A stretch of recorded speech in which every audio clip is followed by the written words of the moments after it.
MA final political science paper 8th Gandhian political thought और topic का नाम है गांधी जी की सामाजिक व्यवस्था भाग 2। गांधी जी की सामाजिक व्यवस्था एक महत्वपूर्ण पक्ष है क्योंकि उन्होंने जो समाज के निर्माण की बात कही है वह समाज एक ऐसा समाज है जो बुराइयों से मुक्त होगा। वो राजनीतिक विचारों और राज्य के विरोधी थे और मूल रूप से अराजकतावादी थे। राज्य को वो समर्थन नहीं दे रहे थे, राज्य को मूल रूप से व्यक्ति के विरोधी मानते थे, व्यक्ति की स्वतंत्रता के अधिकारों में हस्तक्षेप करने वाला राज्य मानते थे। इसलिए राज्य एक भौतिक यंत्र है और वह भौतिक यंत्र व्यक्ति की जो चेतना है उसको नष्ट करता है, व्यक्ति के अध्यात्म को नष्ट करता है, इसलिए वो हिंसा पर आधारित हो जाता है।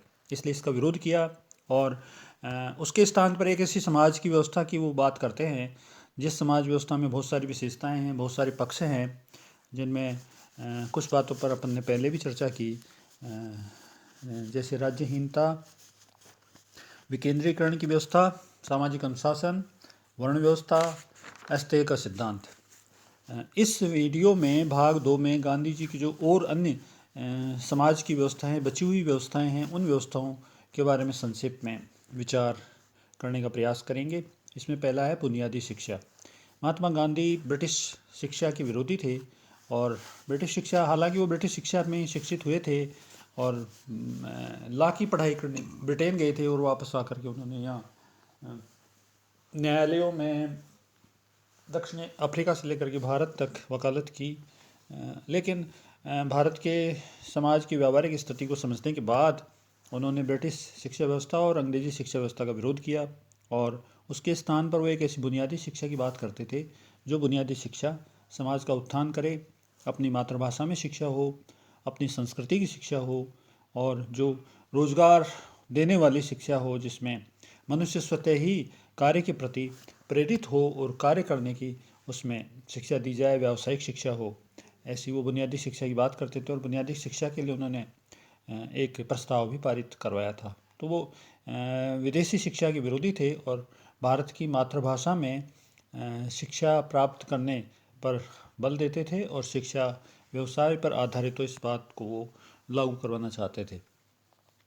दूसरा, समाज सुधार के संबंध में उनके विचार थे कि विदेशी शक्तियों के द्वारा या पुलिस बल के द्वारा या राज्य के द्वारा सुधार नहीं किए जाएं, बल्कि व्यक्ति स्वयं ही, समाज स्वयं ही अपना सुधार करे और गरीबों को आत्मनिर्भर बनाया जाए और समाज सुधार करके उन्नत समाज का विकास किया जा सकता है। तीसरी बात उन्होंने स्त्रियों की दशा के संबंध में कही। स्त्रियों के संबंध में उन्होंने विस्तृत पक्ष रखा और वो जो जिन बुराइयों से वो ग्रसित रहे, जिन सामाजिक कुप्रथाओं को उन्होंने व्यवहार में देखा, उनका उन्होंने विरोध किया। सबसे पहले उन्होंने बाल विवाह का विरोध किया। उनका स्वयं का भी बाल विवाह हो गया था और उसके दुष्परिणामों से वो परिचित थे, इसलिए वो बाल विवाह का विरोध कर रहे थे। और बाल विवाह के कारण बहुत सारी समस्याएं समाज में उत्पन्न हो जाती थी। बच्चों को बचपन में शिक्षा से वंचित रहना पड़ता था, बीमारियों के कारण बच्चों की मृत्यु हो जाती थी, तो विधवाओं की समस्या उत्पन्न हो जाती थी। इसलिए समाज में जो बहुत सारी बुराइयां थी, उन बहुत सारी बुराइयों को दूर करने के लिए, स्त्रियों की दशा में सुधार के लिए उन्होंने बहुत सारे प्रयास किए, बहुत सारे सुझाव दिए, बहुत सारे सुधारों के पक्ष में वो रहे और विधवाओं के पुनर्विवाह पर जोर दिया। बाल विवाह का उन्होंने विरोध किया और जब इस प्रकार स्त्री शिक्षा प्राप्त कर लेंगे, स्त्रियों को शिक्षा दी जाएगी तो वो स्वयं जागृत हो जाएंगी और स्वयं जागृत होकर के इन बुराइयों का विरोध करेंगी। पर्दा प्रथा, असमानता, इन सब का उन्होंने विरोध किया और स्त्रियों की दशा सुधारने के लिए वो हमेशा प्रेरित थे। लेकिन व्यवहार में वो क्षेत्र में जाकर के काम कर रहे थे, समाज में जाकर के काम कर रहे थे। इसलिए समाज में जहाँ बुराइयाँ थी उनका वो विरोध करते थे और उसके बाद वो स्त्रियों की स्थिति और उनमें सुधार पर कार्य करते थे। इसके बाद है सामाजिक असमानता के वो विरोधी थे और समाज में जो असमानता थी, जो विभिन्न वर्गों में अस्पृश्यता थी, भेदभाव किया जाता था, उसके वो विरोधी थे और अस्पृश्यता को हिंदू समाज का एक घोर अभिशाप मानते थे और इसके निराकरण, अस्पृश्यता के निवारण के लिए वो हमेशा प्रयत्नशील रहे। जो समाज का जो निम्न तबका है उसको समानता का अधिकार दिलाने के लिए वो संघर्ष करते रहे और वो सामाजिक समानता के घोर पक्षपाती थे। जातिवाद के विरोधी थे, लेकिन वर्ण व्यवस्था के समर्थक थे। वो मूल रूप से जो आदिकाल में भारत के समाज में जो वर्ण व्यवस्था थी उसके समर्थक थे, जो कर्म पर आधारित थी, जन्म पर नहीं। और इस प्रकार से उन्होंने जातिवाद का विरोध किया और सर्वाधिक उन्होंने इस बात पर जोर दिया कि मनुष्य अपनी स्वयं की चेतना से, स्वयं के अध्यात्म ज्ञान से समाज का विकास करे। प्रौढ़ शिक्षा का पर उन्होंने जोर दिया, और जो व्यक्ति बचपन में शिक्षा प्राप्त करने से वंचित रह जाते हैं वो वयस्क होने पर भी शिक्षा प्राप्त करें, शिक्षा के प्रति जागरूक हों और अक्षर ज्ञान प्राप्त करें, ताकि उनका कहीं भी कोई शोषण नहीं हो, स्वयं अपना कार्य, पढ़ाई लिखाई का कार्य करें और दूसरे जो पक्षों के विचार हैं उन्हें जानें। तो शिक्षा के माध्यम से ही संभव है। वे हिंदी के पक्षपाती थे और हिंदी को पूरे भारत की राष्ट्रभाषा बनाने के पक्ष में थे। एक ऐसी भाषा, एक संपर्क भाषा हिंदी ही हो सकती है जो पूरे हिंदुस्तान के लोगों को जोड़ सकती है। इसलिए हिंदी का उन्होंने पक्ष लिया और हिंदू मुस्लिम एकता का उन्होंने समर्थन किया, बहुत समर्थन किया। और जहाँ भी हिंदू मुस्लिम विरोध दिखता था वहाँ जा कर के, स्वयं जा कर के वो उस विरोध को मिटाने का प्रयास करते थे और वो हिंदू मुस्लिम एकता के कट्टर समर्थक थे। समाज में एक जो नशाबंदी की, जो नशे की प्रवृत्ति थी, उस नशे की प्रवृत्ति को समाप्त करने के लिए उन्होंने नशाबंदी का समर्थन किया कि नशे को प्रतिबंधित किया जाना चाहिए और शराब का उत्पादन और उसका वितरण नहीं होना चाहिए, उसका प्रयोग नहीं होना चाहिए। इसके भी वो शराब के विरोधी थे। और स्त्रियों की दशा सुधारने के लिए, व्यक्तियों को आत्मनिर्भर बनाने के लिए, स्वयं अपनी वस्तुएं उत्पन्न करने के लिए उन्होंने चरखे कातने पर जोर दिया।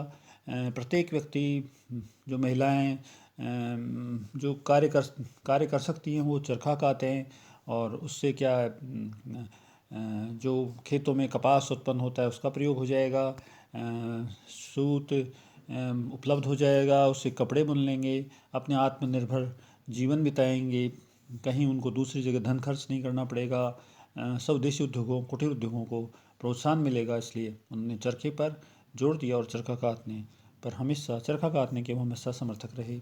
जेलों में सुधार का भी उन्होंने समर्थन किया और भारतीय लोगों को जो स्वतंत्रता संग्राम में शामिल थे उनको जेलों में बंद कर दिया जाता था। ब्रिटिश सरकार उनके साथ दुर्व्यवहार करती थी, दुर्गति होती थी। जेलों में अच्छा उनको जीवन जीने के लिए वातावरण नहीं मिलता था, इसलिए जेलों में सुधार के पक्षपाती थे। और इस जेलों में सुधार के संबंध में उन्होंने अपने विस्तृत विचार उन्होंने दिए। गाँव के पुनरुद्धार के लिए, गाँव में लघु और कुटीर उद्योगों की स्थापना के लिए उन्होंने सर्वाधिक जोर दिया। कृषि के विकास का पूरा प्लान उन्होंने बताया।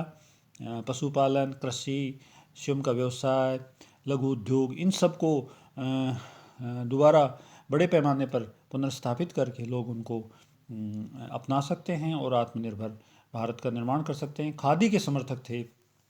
खादी भारत की बेरोजगारी को समाप्त कर सकती है, खादी भारत को आत्मनिर्भर बना सकती है।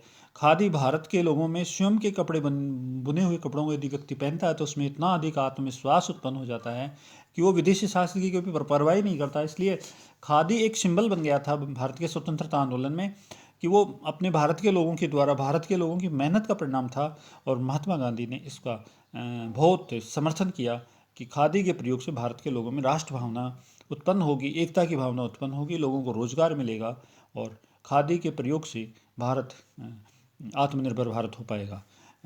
इसके साथ साथ वो सहिष्णुता के पर बल दे रहे थे।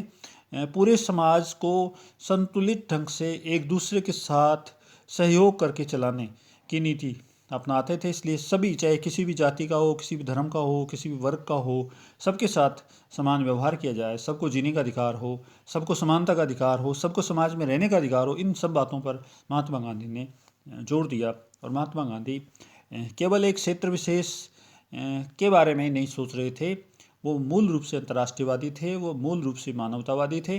उन्होंने अंतर्राष्ट्रीयवाद के विचारों का समर्थन किया, मानव के हितों की बात कही, मानव को मानव बने रहने के पक्ष पर जोर दिया और इस प्रकार से वो एक अंतर्राष्ट्रीयवादी दृष्टिकोण भी रख रहे थे। इस प्रकार से जो महात्मा गांधी का दर्शन है, उस महात्मा गांधी के दर्शन में समाज के नवनिर्माण की बात होती है। एक नए समाज का निर्माण, एक आधुनिक समाज का निर्माण, जो अपनी जो अच्छाइयाँ हैं उन अच्छाइयों को साथ रखते हुए एक नए ज़माने के अनुसार जीने वाला समाज हो, जिसमें कोई विरोधाभास नहीं हो, कोई संघर्ष नहीं हो, कोई हिंसा नहीं हो। सब लोग अपनी अपनी प्रेरणा से, अपने मन से, अपने आत्मविचारों से एक अच्छा जीवन व्यतीत करने के लिए एक दूसरे को सहयोग करें। ऐसे समाज की बात महात्मा गांधी ने की और ऐसी सामाजिक व्यवस्था वो अपने विचारों के अनुसार चाहते थे।